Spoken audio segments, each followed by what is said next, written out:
This is sample 10-3 from page 453, and we're going to calculate rotational inertia and kinetic energy for two sort of different but similar scenarios here. So we've got a physicist in the figure there with a small red ball of mass 200 kilograms whirling it around in a horizontal circle. The ball makes 5 revolutions per second. So we're going to find out how much energy is present in that system if the string is 0.3 meters long versus 0.6 meters long. And so if you're thinking, hey, the string is doubling, this is sort of a factor of change problem, you're right. But there's a lot to this question, even though it's not really difficult. Let's explore what we can learn here.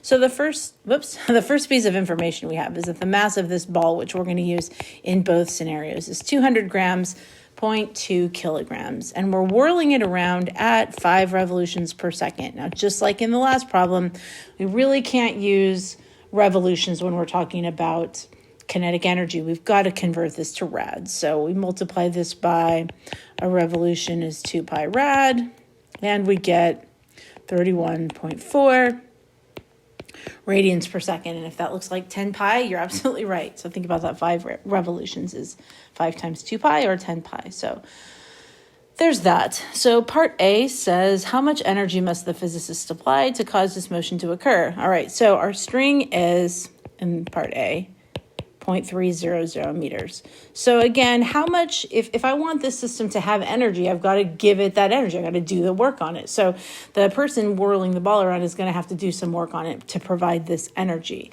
So that the question is how much. Okay, so remember our formula for rotational kinetic energy is 1/2 I omega squared. Well, I know the omega, I just figured that out up top there. So let's find I. So again, the only rotational inertia we know how to find is some arrangement of objects.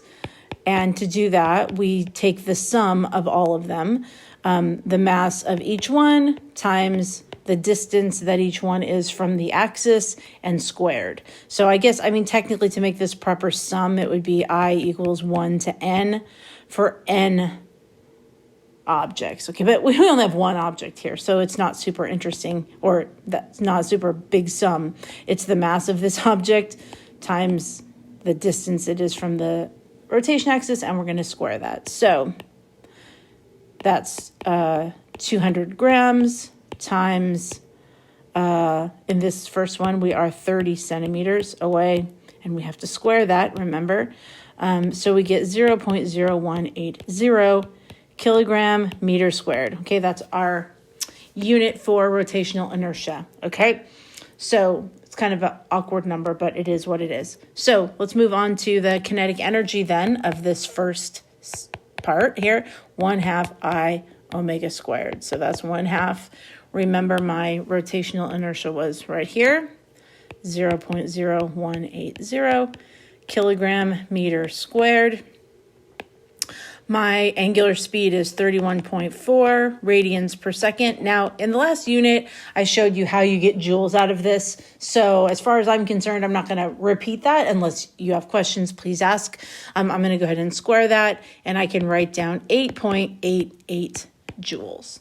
Right?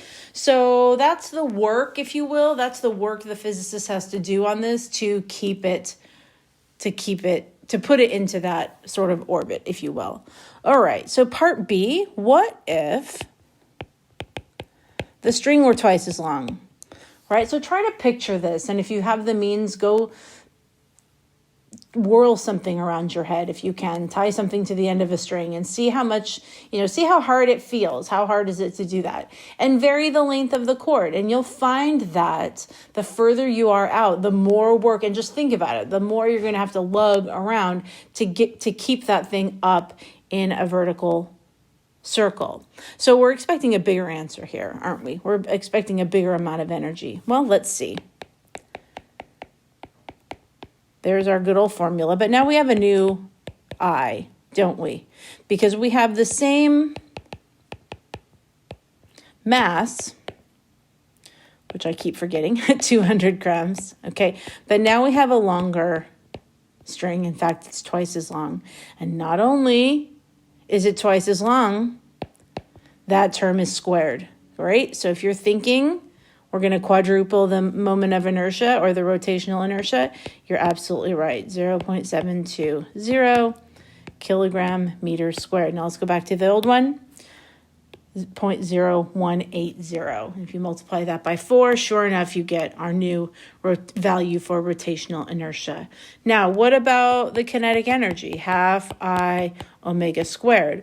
Well, in our new scenario, the omega is still the same. It's still 5 revolutions per second. So that's not changing. So the only thing that's changing is the rotational inertia, and since that changed by a factor of 4, we would assume our kinetic energy would also change by a factor of 4. Let's try it out.